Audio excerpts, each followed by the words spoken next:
The biggest betrayal behind these extended opening credits is the knowledge that Marvel has a track record for slipping in Easter eggs or changing things when we least expect it. This means that you can guarantee the one time I decide to skip them, something universe-shakingly marvelous will happen. Like the sudden appearance of Boba Fett, the retconning of a key character death, or the long-awaited reveal of how Hawkeye's arrow was able to kill Thor that one time.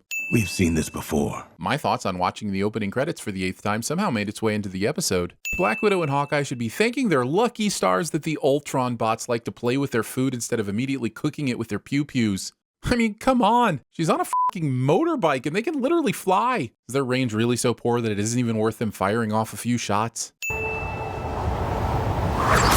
I'd be far more impressed with this admittedly incredible archery if I could actually watch Hawkeye do the math it would take to make these shots. From this point of view, it looks like he just blind fires them into the air, hoping that a favorable wind and a generous storyboarder will guide the arrows to their intended targets. Why isn't all of Hawkeye's armor and other clothing made out of the same stuff that the Cloak of Cloaking is made out of? Yeah, I'm sure there's some BS reason, like it's too difficult to make or it isn't durable enough to use as armor. And to that I say the following. We are in a universe containing actual wizards and sorcerers. The f***ing murder bots run in one at a time to engage in hand-to-hand combat instead of remaining airborne and unleashing a torrent of death from above, thus easily killing the squishy, non-superpowered human. Come on. I feel like you should know me by now. Puns aren't really my style. Did she just shame puns? Did she just shame puns?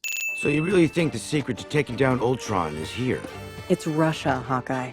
Secrets were the national pastime. Be that as it may, Hawkeye's question still stands. I hope she's basing this hunch on more than just the stereotype that Russians keep secrets, because that's all the racist. The end of the world began with one man's dream. Show will spend the next 36 seconds expositing to us what we already know. In our universe, we beat Ultron. In this universe, Ultron won. I mean, it's in the dag-blame title, Marvel. Ultron, I meant skip. It's evolution. Only a primitive mind would fail to see the distinction. No offense to Ross Marquand, I'm sure he's a hell of a guy, but the best thing about Ultron is the voice of James Spader. So here's a sin for making an Ultron episode without using the spades. We're too late. He did it. Laura. Fucking Bucky. Oh, my bad. Sorry. Whenever a character wistfully exclaims someone's name in anguish, I appear to have been trained to assume it's Bucky. This one's on you, Marvel. Ultron appears to have gained the ability to apparate a badass cape at will, which seems like a perfectly valid use of the most powerful resources in the known universe. Listen, Skynet, I've seen the Killer Robot movie, and I gotta say, I really don't think it needs a sequel. Captain Marvel is a dick to T2. The methods that heroes choose to deal with big bads is so often baffling to me. Captain Marvel has the power of 1,000,000 nukes at her fingertips, so why does she even need Xandar's molten core to kill Ultron? Damn it, fly his ass into space away from the planet's population. Sure, he can still kill everyone from out there, but at least you haven't put him in a position where he can immediately explode the planet from the inside out. At last. Hey, guys, I know Ultron doesn't need an atmosphere to work, but sound does. He became aware of another. He became aware of the... I see you. Bringing the author into his own narrative, also known as Stephen Kinging. Also, this is a super cool twist, but I feel like it breaks so much about how we've been told this voyeuristic storytelling works. Doesn't the watcher's surprise suggest that this is the first time he's seeing these events unfold? If that's the case, how could he be telling us about it in the past tense as if he knows the ending? On the other hand, if these are events that he's replaying, why is it only this time through the story that Ultron becomes aware of the Watcher? Why does the Watcher even need to be watching for this spontaneous hyper-awareness to happen? Damn it, this whole thing makes less sense than Rick Moranis and Spaceballs watching the cassette tape of Spaceballs to figure out what Rick Moranis and Spaceballs will do next. There is still hope for this universe. You'll have to excuse me if I have trouble believing that saving the entire multiverse from the destructive hands of an omniscient entity infused with infinity stones now rests solely on the shoulders of two people whose superpowers consist of an aptitude for gymnastics and above average hand-eye coordination. If we want to take down Ultron, we need an AI that can combat his code. Well, now it sounds like she knows exactly what they're looking for in here. So I can only assume that the files in this place are organized entirely at random, or else why wouldn't she go straight to the break glass in case of emergent AI box? Grab it. Grab it. No way. Yes way, because you, Black Widow, appear to have been gifted with just enough knowledge to make your way to these archives and accidentally yourself into the box containing the solution to all your problems, while still giving the impression that you didn't actually have a clue what you were looking for in the first place. It might not be the Watcher, but someone is definitely giving her a hand here. They really did it. There's still hope. Oh no. I still have no clue why all of these multiverses appear to be taking place in real time. Now that Black Widow and Hawkeye have found the key to Ultron's destruction, shouldn't that be problem solved? Why does the Watcher have to wait for all of this to play out? Agents of S.H.I.E.L.D. Roll commercial. Oh, sorry. That's the wrong show.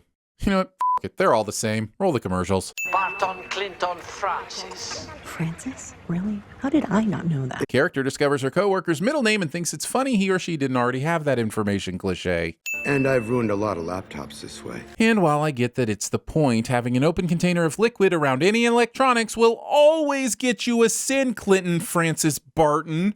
The Ultron hive mind appears to be out of range. Zola can't connect to Ultron, but can he at least connect to the Ultron drones that are here right now? Surely these things come with some sort of Bluetooth. What am I saying? Bluetooth never works. How long has Hawkeye been holding on to that arrow? And why doesn't he just have 15 of those bad boys instead of all these basic-ass ones? I told you, I don't want to fight anymore. And see, it's different because Black Widow isn't the one falling to her death, and it's Hawkeye. So now she has to watch her friend die. And that probably should mean something, but now I hate everything. Is that how all this is supposed to work?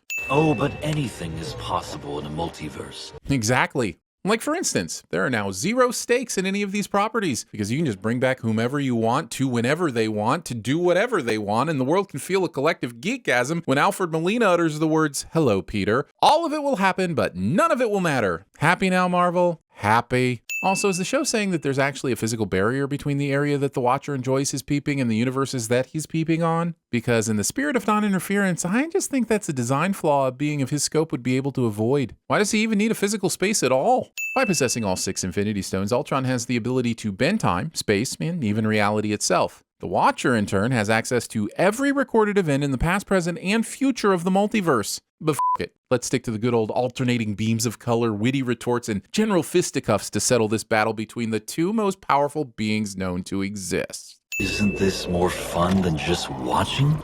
And to be honest, it's a lot less creepy on your part. Ultron would be the big winner at TVSins.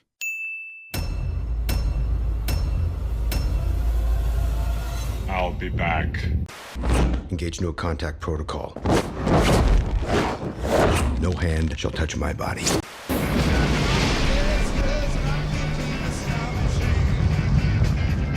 I am Locutus of Borg. Resistance is futile. Your life, as it has been, is over. From this time forward, you will service us. I'm going to bring about peace in our time. Yeah, you say peace. I kind of think you mean the other thing. There's still hope. Oh, yeah! Oh, no. Welcome to the Cafe 80s, where it's always morning in America, even in the afternoon. Barton Clinton Francis. Hey, don't take any shit from him, Cunningham. How tough can he be? With a name like Francis.